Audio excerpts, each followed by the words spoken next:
presented a brief discussion about chemical dependency. The issue that I want to present to you now is what we call the family trap. I want you to think about a mobile hanging above a baby's crib. And as we all know, if a little bit of breeze comes and moves one piece of that mobile, all the other pieces try to balance and harmonize around that one that's been affected by the breeze. That's the same way with a family. It's a system, like that mobile is a system. So if one person in the family system is being affected by chemical dependency, all the other people in that system are also affected by it, and in turn their behavior affects the chemically dependent person. We diagram that in this way. Let's assume that one of the parents in a family system is chemically dependent. And we've already talked some about the chemical dependency. Always, if there's a chemically dependent person in the system, there is someone who is called the enabler, which is what I'm going to be talking about in just a little while. What I want to talk about primarily right now is what happens with these children. Often there is a child that we call the hero child. This is usually the first child in the system. Doesn't have to be the first child. This is the one that brings glory and honor to the family by doing things right, making good grades, being a star athlete, getting the positive attention.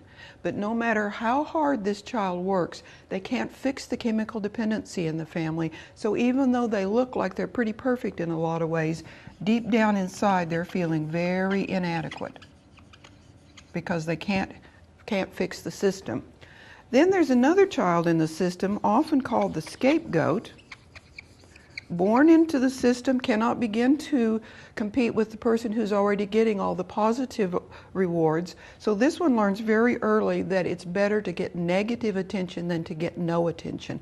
So this is the child that looks really rebellious.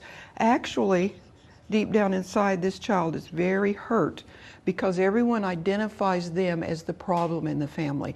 And this is the one the family usually comes to counseling about in the first place. Then a child called the lost child. Positive attention, negative attention, no attention.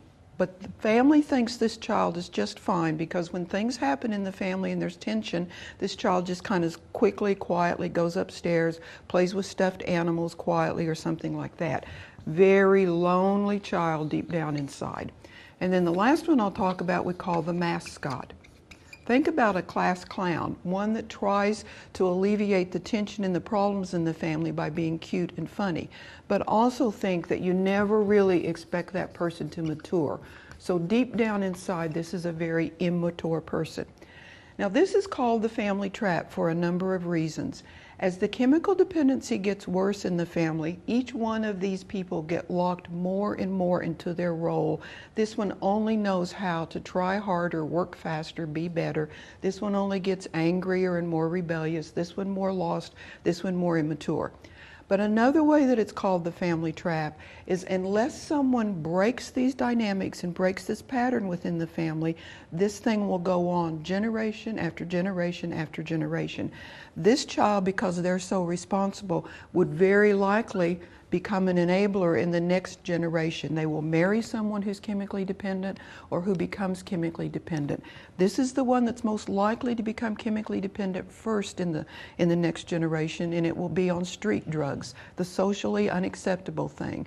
If this one becomes chemically dependent, it's more likely to be on alcohol, and this one more likely on tranquilizers, which just makes it that much harder to get through to them emotionally, and this one on hallucinogens. So this pattern will repeat itself generation after generation unless people learn to do the things that help this kind of system, which is learn to talk about what's going on instead of denying what's going on, learn to have feelings, to identify and be able to express their feelings, learn to trust themselves and to trust each other.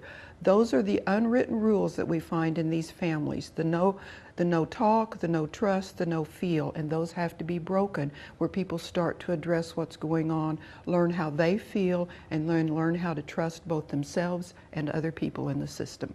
Thank you.